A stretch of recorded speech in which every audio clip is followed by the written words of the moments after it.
Greetings, fellow rebel princes and princesses. Tiki here, And Jacob Wile too. and welcome to another episode of Tiki's Universe. It's the umbrella show on the So You Want to Be an Imagineer YouTube channel, where we talk about a myriad of current animated programming and upcoming programming. Jacob, we just got confirmed that Milo Murphy's Law, the rest of season 1, it's coming out in March. So that's definitely going to be the next show we'll be covering in depth on Tiki's Universe. And Along with, of course. And I also have some exciting news, folks. Yes. Both this show and Milo has been confirmed for an additional season. Yeah, thank God with this show, right? Because could you imagine if this show ended on the season 2 cliffhanger? I mean, it's already been confirmed for season 3. What I mean is it's been confirmed for season 4. Oh, it's been confirmed for season 4. Oh, okay. Nice. Yep, one of the few Disney shows to enter the 4th season echelon. Exactly, right. The only other animated cartoon of recent years to actually get a 4th season from them was Phineas and Ferb. Phineas and Ferb, sure. And now Star. And then we'll see how good Milo does, because Milo already is guaranteed too. So, yep. All right, but Jacob, let's talk about Fear the Music. It's the first of the 2-part season finale for Star vs. Force of Evil. Oh my God, so many things happen within these 2 episodes. I don't even know where to start. I mean, I guess the episode kind of has the thesis statement set with the Perfect Princess Moon song that you see here. That's kind of like the visual. What do you think of that song in particular? It's like, as Star pointed out, as pretty much Star summed up the best in the beginning. It's pretty much like, it's sugary sweet, doesn't make a lot of sense. You know what it kind of reminds me of? It reminds me of the Duloc song from Shrek. Welcome to Duloc, it's a perfect town, but we have some rules, let us lay them down. Better stop now before we get sued by DreamWorks. Oh God, you're right. Oh Jesus. Ray Romano's just like bitterly in the background. Hey, those kids that So You Want to Be an Imagineer better not be talking about me. I'll shut you down. Yeah, Ray Romano is the new enemy of the So You Want to Be an Imagineer channel. Congratulations, Theme Park Review. You're off the hook. Well, maybe not necessarily him, but like whoever owns the. No. I just like to think it's Ray Romano. Just like, since his career has just been in shambles after Everybody Loves Raymond, just being like, oh, I'm going to take down anyone who talks about me. I don't care if it's in a positive light. I own the Raymond character. All right. My Ray Romano impression is pretty bad. But that's pretty much my thoughts on the song. Like it's funny, but it's a self-parodying kind of thing. It's funny though. So Marco gets into a situation early on with Rubarius, the songstrel who comes to help Star with her princess song. And I gotta say, I love this new character. He's really fun. It's like, I had to listen for 8 hours, like, asking where you are. In song, no less. In song, like, where is Star Butterfly? Where is the princess? Where has she gone, Marco? Fix this mess. Oh God. Oh, a lot of fun stuff with him. And you know what? I also really like the motivation for him, because he's kind of lived within generation after generation of songstrels who have been writing these really cheesy princess songs, and he wants to break out of it just like Star does. Yeah, but Star doesn't even really give him the chance to explain himself until she basically fires him. Yeah, but I like how they do come to an understanding that it results in a pretty epic musical number towards the end. True. Right, but and before we get to that, let's talk about like the side story. Oh God, the side story is just like oh my God. So yeah, we see Ludo's family for the first time, and ever since it was first hinted at in the episode that had Glossary in it, I forget the name. I forget the name of it. It was The Hard Way. The Hard Way, right. That was the first ever mention of his family, and now we actually get to see who they are. And I'm willing to bet that this is going to be Ludo's plot line in season 3 is connecting with its family more. Whereas Toffee, we'll talk more about this when we get into the finale, the season finale, which we'll record separately. But you know what I mean? It's like, I think at this point they've kind of done a bait and switch, and Ludo, my God, he went from kind of like a pathetic sort of cartoon villain to a really intimidating villain, back to a super sympathetic character who isn't even like really resembling a villain at all at this point. Ludo's, like you said, you actually kind of feel bad for him, like especially when his family like kind of divulges more about him. So, what did you think of that family?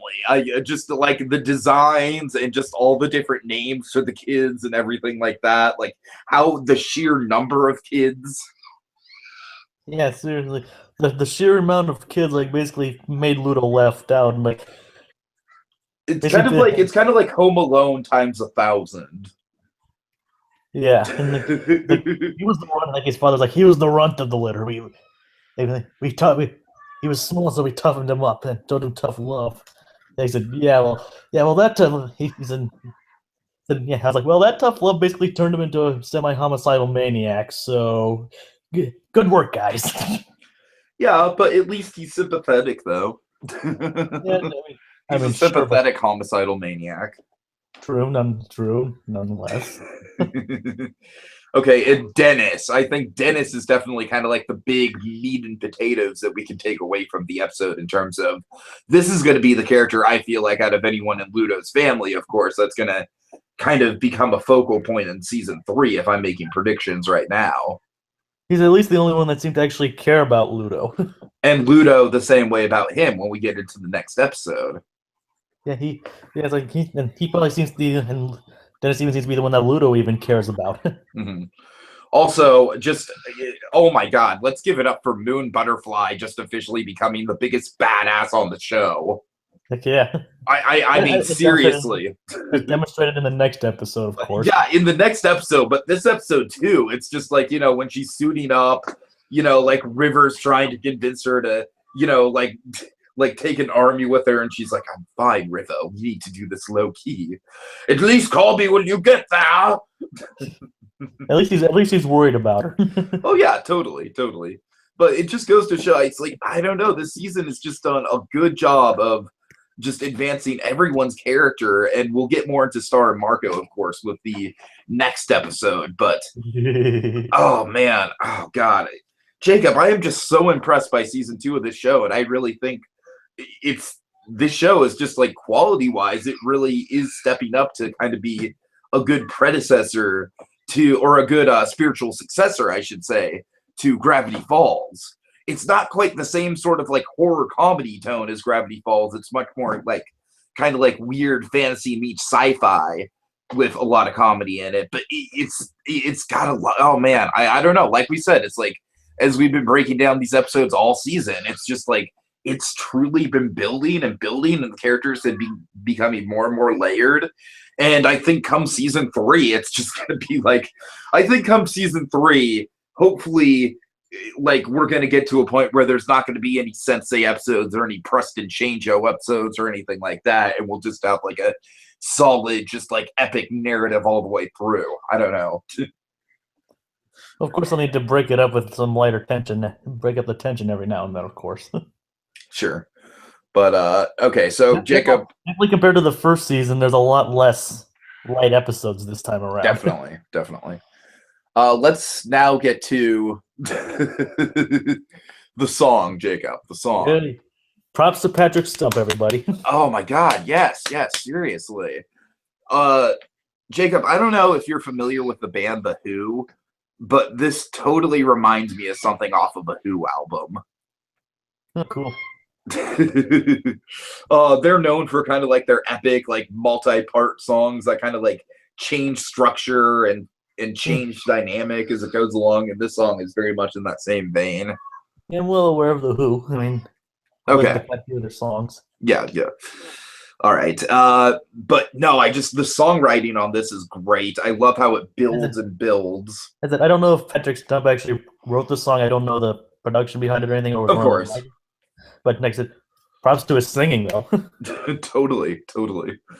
And I also love how they work in the harp instrument, but then they kind of make it heavy and they, just the instrumentation. It's just overall, it's a good song that I would listen to. You know what I mean? Just outside of the plot and everything like that. And like the best part about that, well, before the whole ending part, and like the best part is like it actually showed that Star can break away from tradition, and her mom would still be proud of her in that regard. Yeah, sure. That was definitely a good moment. That was kind of 2 seasons coming for Star and Moon to kind of connect on that level.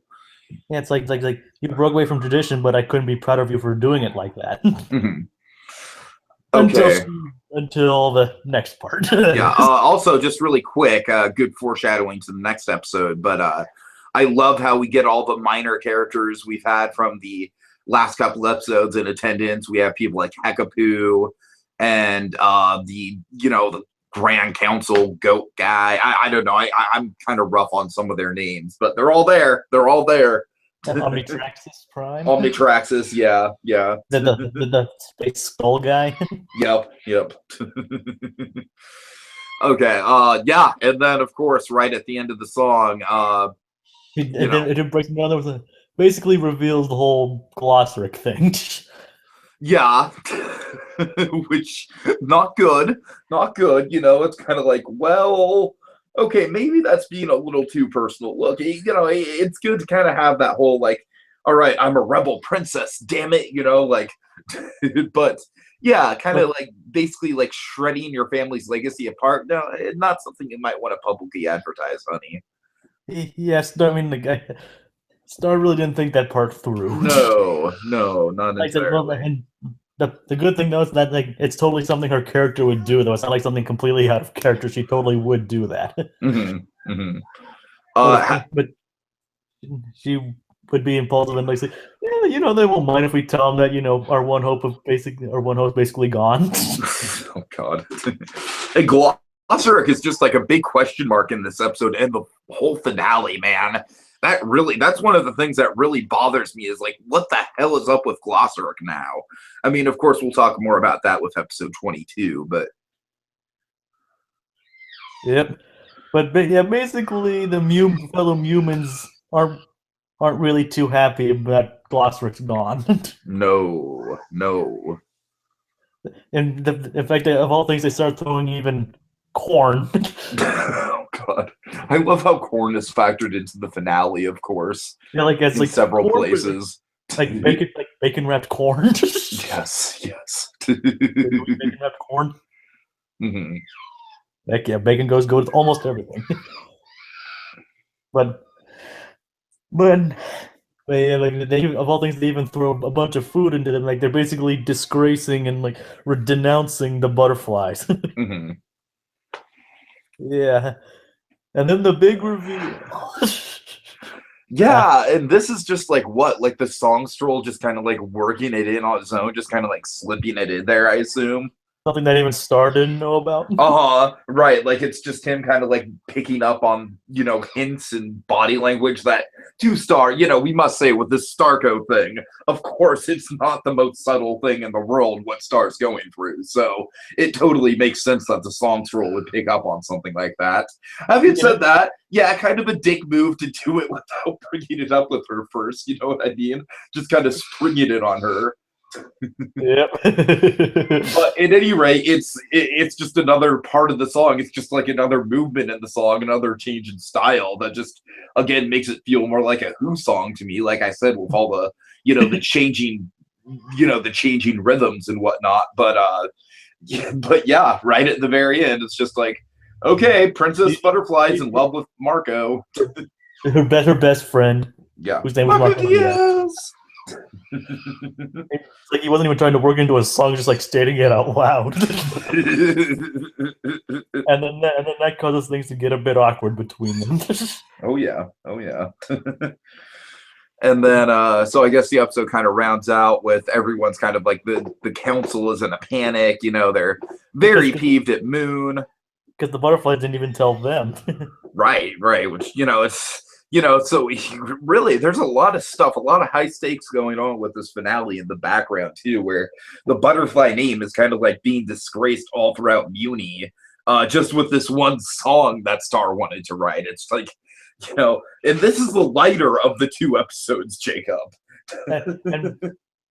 And Moon even said like, sure they're not, all the songs aren't true, but people want to believe that their princesses are perfect. Like, gee, here's a good point. Like, sometimes they're better off not knowing these things. Sure. I mean, sure, that's lying, but it's like it's for their own personal safety. All right. Well, that's about all I have to say about Face the Music. I can't wait to get into Star Crushed, which, oh my God, it might just replace Running with Scissors as the best episode of the series, Jacob. It might just do that for me.